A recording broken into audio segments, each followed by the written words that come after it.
Our next speaker is going to cover what I think is, you might say, an underappreciated part of the airborne Europe, and that is maintaining our aircraft. This was done in nighttime most of the time, limited lighting, no hangars, cold weather, and under duress, in the sense that most of these planes that came in, whatever the damage, the powers that be expected those planes to be ready to go the next morning. And so there was all kinds of activity going on, and I think all of us that flew the planes would have to say that the ground maintenance people did a wonderful job under the most difficult of circumstances of having these planes safely, you might say, in order for us to fly the next morning. So maintaining the aircraft, Nathan McKinney was a line chief. In other words, he had lots of mechanics under his supervision, and he's going to tell you about what happened to the planes when they returned from the mission and got ready for the next mission.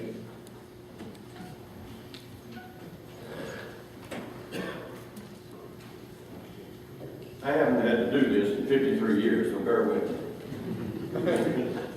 Anyway, I was stationed here 72 years ago at Lookout here and in Phoenix.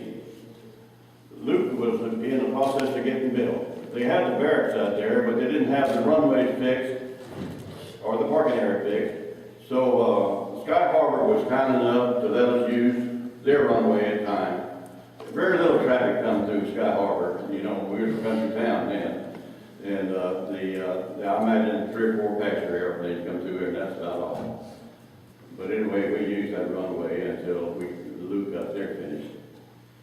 And during that time, well, the Japanese struck Pearl Harbor. And let me tell you what we had to offer.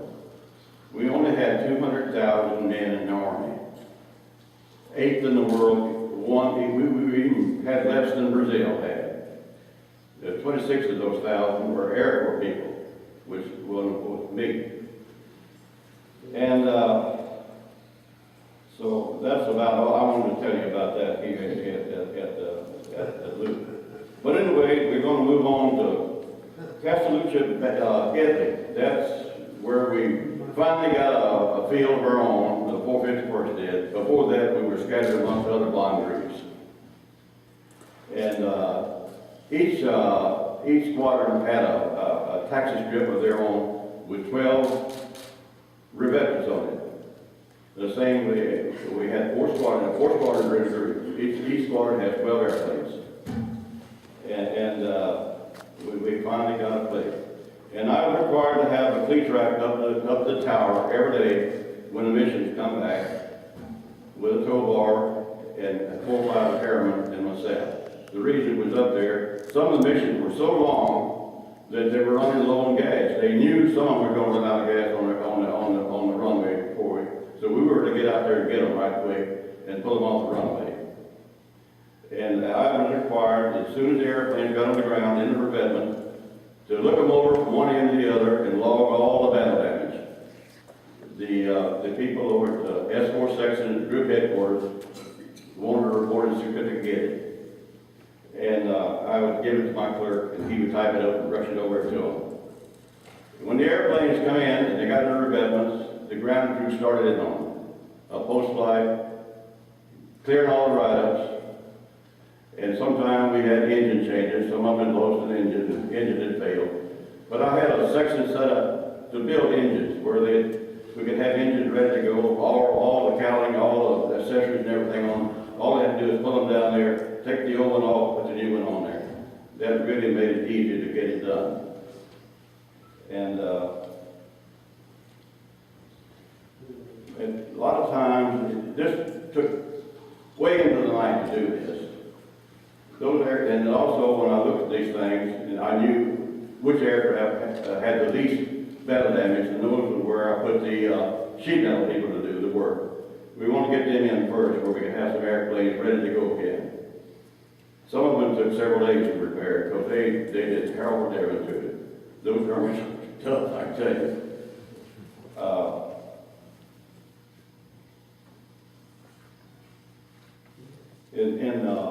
As soon as we found out what we had to do, I had to give the report to the S4 section over group and also to our operations section. The airplanes were available the next day.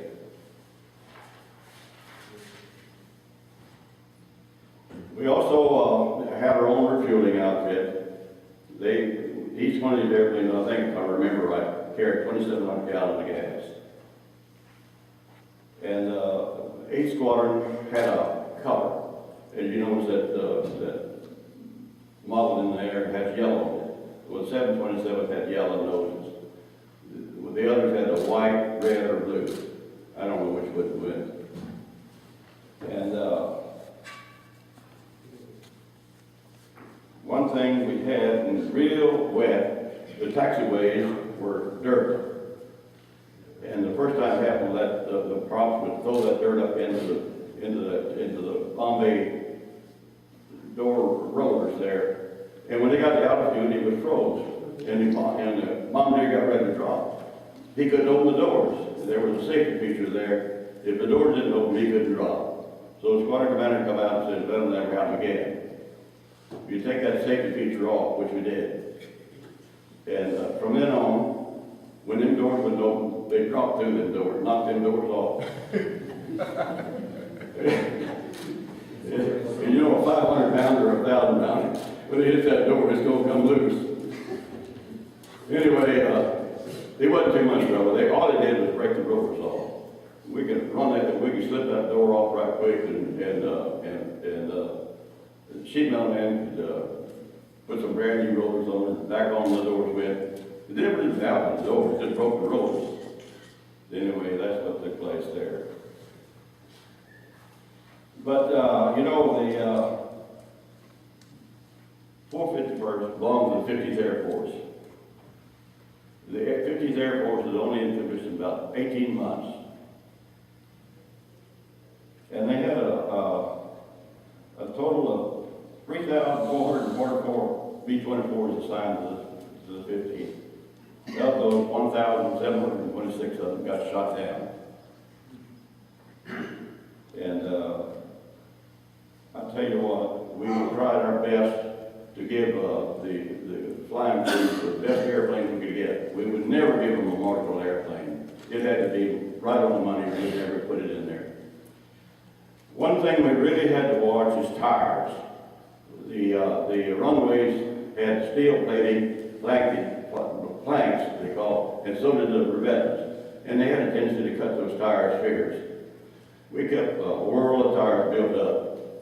And if there was any margin, anything on them tires that even looked questionable, we changed them. We never took a chance because they loaded those bombs at night and they started down the runway the next day and one of them blew out. Well, there the gear was gone, the airplane, next thing you have a ball of fire out there. So we make certain they had good tires all the time. One day we had a down day, which is not very often, and maintenance was caught up pretty good. And we had the wind come up pretty good, and I told one of my flight leads, "Come get the Jeep, let's check these airplanes and be sure to set the brakes and lock the controls. Now we don't want them damaged." So I got down to one, I got ready to open the Bombay doors to go up to the cockpit, and I heard a noise. I thought, my God, ain't nobody supposed to be here. So I opened the door, went up there, and Lieutenant Larson, this is his airplane, he had taken the carburetor off on the engines, and he had that carburetor scattered all over that flight deck. And I said, for God's sake, why did you tell me you needed a carburetor? I'd put a new one on for you. He said, I wanted you to do that. I want to fix this one. I said, you want some help? And he said, no, I don't want no help. You know, and he said, get that worried look off your face. I'll get this thing back together and put it on there. And I'll run the engine and be sure it's good. it's your airplane. I think you're going to do it good. But he's the most unusual pilot I've ever run into in my life.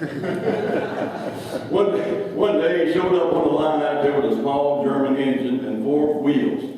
I thought, where in the world did he get that? He asked me, can I use your welder? I said, absolutely. So he and the welder, they built a go-kart or one dune buggy or whatever on with a prop. He built the prop too, by the way. He put the right pitch in it because it did move that car. But that's the kind of guy, I don't think there's anything he couldn't do. He was the most remarkable pilot I've ever run into in my life. And he's red-headed, he's a little bit screwy there, but he was good. But anyway, that's about all I can tell you on the thing is we busted our tail feathers to give them the best airplane in the world. We'd never give them a marginal airplane. Never. But one day the squadron commander came out and said, Chief, I'm going to take you off the line for a week. And I thought, that sounds good, you know. And he said, I'm going to send you to Rome. We just run the Germans out of Rome, and we didn't fight over Rome, by the way. Rome was declared an open city. It'd been a shame to fight over that ancient city. They moved up, we moved in. He said, I got you a place to stay up there. And they have a mess hall or a restaurant downtown that stays open 24 hours a day. You can eat as many meals as you want. It don't cost you a nickel. Man, I made use of that. But anyway, Henderson and I told the squadron commander, I don't want to go up there by myself. He said, well, pick somebody to take over with you. So I picked one of the flight chiefs. And one morning we were in the Vatican walking around, and a cardinal come up to us and said, can I show you around? I said, I'd appreciate it if you did. He spent about an hour with us, and he knew all the history of that place. Oh, he was great. At the end, he said, would you like an audience with the Pope? Man, I ain't never got that eager kid, please, we go ahead and about the damn Pope.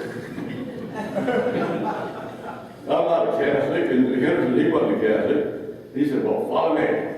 And there's a big secretary goes out of the Vatican, and he went across an open open outfit out there over to a building on the other side. That building was about 20 feet wide and about 50 or 60 feet long. It had a banister run all up this whole thing. And it had a little elevated chair in the back of it. And down on this end here, there was 2 Italian couples on the end of that banister. Man, they were dressed good to kill. Down where we were going, they were all poor asses down. You never thought about look like that. So me and Henderson were on the other end. Pretty soon we heard all this noise coming, and they brought the Pope in on, I call it a chair, 4 Swiss guards brought him in. And they sat him down and took the cart out of the way there. And he got up on his little chair there, elevated chair, and he talked to the people down there. You don't go up, go down and stand up, he's saying. But when he come off there, he come down where Henderson and he took out that hand, had a big ruby on it, kind of dull, been a lot of smooches put on it. And so, of course, we didn't know about kissing no ring, those people got on their knees, and I said, God, Henderson, let's get on our knees. We didn't know nothing about how to treat, when the Pope come around. So anyway, he got down to me, he stopped, and he asked me where I come from. I told Texas. And he told me he'd been in Philadelphia one time, and he truly enjoyed himself. Put his hand on my head and blessed me, said, I hope you get homesick, and went on. And I never did think anything about that, until years later. I used to see all these Catholics just, man, you get 10 miles of them, they'll just have a fit, And I thought, oh my God, boy, you had something happen to you, more people never would give in